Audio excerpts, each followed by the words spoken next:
अस्सलाम वालेकुम and welcome to my channel Health with Gilani TV. नाज़रीन, मैं हूं हकीम सैयद इम्तियाज गिलानी और मेरे साथ हैं हकीम गुलाम मुर्तजा अलवी।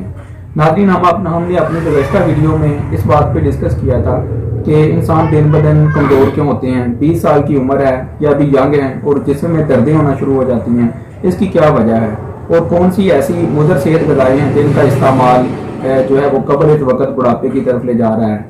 तो ये हमने अपने गुज़श्ता वीडियो में जिक्र किया था। तो अब हम डिस्कस करेंगे हकीम साहब के साथ कि 20 साल का जो लड़का है, अगर वो बुढ़ापे के सिम्टम उसमें आ रहे हैं या कमज़ोरी महसूस कर रहा है तो उसे क्या इस्तेमाल करना चाहिए। तो ये हम हकीम साहब से डिस्कस करेंगे। जी हकीम साहब, बुढ़ापे की क्या वजूहत हैं या कमज़ोरी महसूस? बिस्मिल्लाहिर्रहमानिर्रहीम।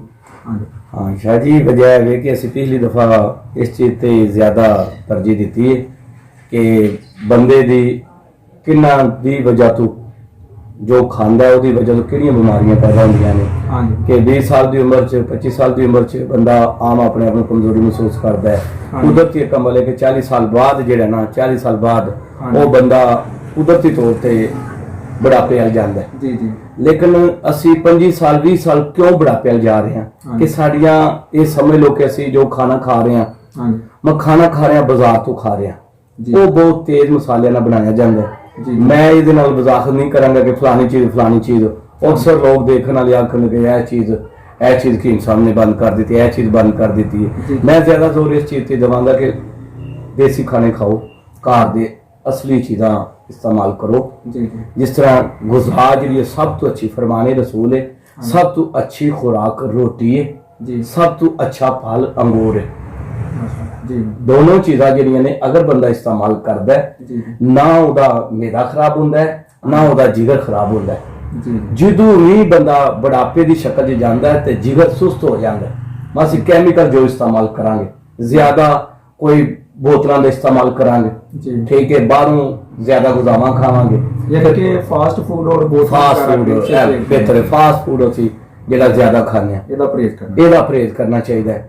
ਫਿਰ ਇੱਕ ਅਸੀਂ ਹੋਰ ਚੀਜ਼ ਕਿ ਜਦੋਂ ਅਸੀਂ ਖਾਣਾ ਖਾਂਦੇ ਆ, ਖਾਣਾ ਖਾਣ ਤੋਂ ਪਹਿਲੇ 15 ਮਿੰਟ 5 ਮਿੰਟ ਪਹਿਲੇ ਪਾਣੀ ਪੀਣਾ ਚਾਹੀਦਾ ਹੈ। ਦਰਮਿਆਨ ਚ ਬਿਲਕੁਲ ਕਮ ਪਾਣੀ ਪੀਣਾ ਚਾਹੀਦਾ ਹੈ। ਮੈਂ ਤੇ ਆਖਾਂਗਾ ਪੀਣਾ ਹੀ ਨਹੀਂ ਚਾਹੀਦਾ। फरमान ये है कि खाने तो पहले पानी पीना सुन्नत है। खाना कोले ते पहले पानी पी लो। ज्यादा जरूरत महसूस हो रही है तो कम पानी पियो, कोशिश कम पानी पियो।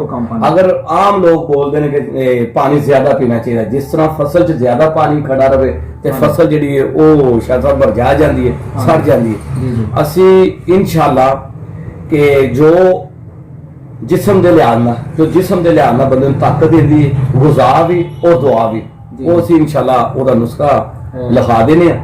हाँ वो जेड़ा, हाँ जी, जेड़ा 20 साल तक 25 साल तक लोग ने, इस समझ को जेड़े यंग ने जिन्हें शादी नहीं हुई, जिन्हों की शादी नहीं हुई, वो समझते नहीं कि मेरी कमर दर्द है, हाँ जी मेरी कमर दर्द है, ठीक है, मेरे असाब दर्द होंगे ने, सारा दिन मैनू नींद आती रहती है, मेरा दिल नहीं करता काम करने ते, वालदैन मैनू झिड़कते रहते ने, मेरा उठन ते फजर पढ़े ते नमाज से दिल नहीं करता। उन्होंने सब तो पहले उन्होंने मुसली सफेद, मुसली सफेद 2 तोला, लाजवंती 3 तोला, गूंज जिनसिंग जी 3 तोला, मुसली स्याह 3 तोला, समुंदर सोग 3 तोला, इन्हां सारियां दा सफो बना लेना अच्छी तरह ग्राइंडर करके। हाँ अच्छी तरह ग्राइंडर करके सफो बना लेना। वजह बाद लोग मिश्री पा देंगे ने। अजकल इस तरह होंगे कि मिश्री ज्यादा पान नाल अगे ही आम बंदे के अंदर रतूबत ज्यादा बनी होंगी है, ठीक है। मिश्री तो बगैर सारी ग्राइंड कर लें, ग्राइंड करके सुबह फजर की नमाज पढ़ने तो बाद हाफ चम्मच, उस तो समझ लो कि असर टाइम 4 बजे आधा चम्मच, सुबह भी पानी नाल, शाम में भी पानी नाल, रात को सौन लगे हीट का मुरब्बा इस्तेमाल करन।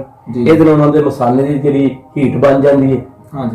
जो आम बच्चों को नहीं समझ आती, आम बच्चों को समझ नहीं आती, उन्होंने तलाम बहुत कम होंगे है, लेकिन जो पेशाब करते पेशाब नाल मादा खारिज हो जाता है, उन्होंने वीकनेस जी ताकत है वो जाया हो जाती है, और इसी वजह से वीकनेस हो जाती। ये वे उन्होंने वास्ते कि जेडे बालग हो गए ने ते शादीशुदा ने, कुआरे लोगों वास्ते वे ते ओदे वास्ते ये नुस्खा है, ये नुस्खा इस्तेमाल करन।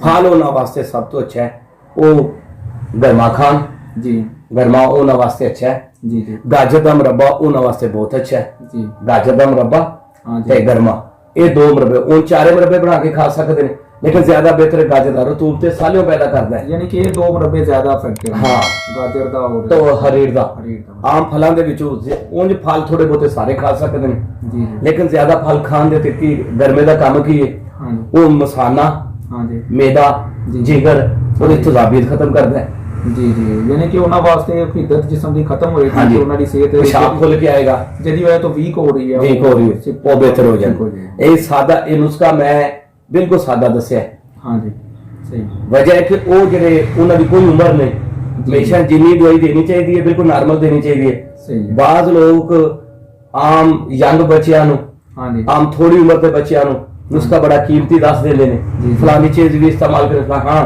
वो भाइयों नु बेहतर है कि वो नुस्खा अच्छा होता है लेकिन उम्र के लिहाज नाल नुस्खा देना चाहिए यानी कि उम्र के लिहाज नाल जेड़ा तुस दस्या नुस्खा हाँ जी। नाज़रीन नूं, ये बहुत बेहतरीन है हाँ जी। ये इस्तेमाल करन ते इंशाअल्लाह उन्हां दी वीकनेस भी ठीक हो Weakness, हाँ ते जी। जेड़ियां दर्दां जिस्म च या कमजोरी महसूस करना या नींद आना इस तरह हाँ दे जी। सिम्पटम ने जेड़े वो इंशाअल्लाह खत्म ਤੇ हो जाणगे। ਇਸ ਤੋਂ ਬਾਅਦ ਜਿਹੜਾ 40 ਸਾਲ हाँ ਹੈ जी। ਜਿਹੜਾ ਆਮ ਕੁਦਰਤੀ ਤੌਰ ਤੇ ਬੁਢਾਪੇ ਦੀ ਸ਼ਕਲ 'ਚ ਹੋ ਜਾਂਦਾ जी। ਉਹ ਇਨਸ਼ਾਅੱਲਾ ਅਸੀਂ ਅਗਲੀ ਦਫਾ ਜਿਹੜਾ ਨਾ ਉਹ ਬਿਆਨ ਕਰਾਂਗੇ चलिए हाँ ठीक है और दोस्तों वीडियो कैसी लगी ये बारे कमेंट करके जरूर दसना ते हकीम गुलाम मुर्तज़ा साहब ने इन्हों का अलीपुर चट्टे नाल तल्लक है इत्थे इन्होंने अपना क्लिनिक भी बनाया हुआ है अगर तुसी ये दवाई या कोई भी मशवरा तुसी डिस्कशन करना चाहते हो इन्होंने ते इन्हों का फोन नंबर जोड़ा वो नाल चल रहा स्क्रीन ते तुसी ये दवाई जी है पार्सल मंगवाना चाहो तो फिर भी इस नंबर पर रब्ता कर सकते हो और कोई मशवरा दरकार हो तो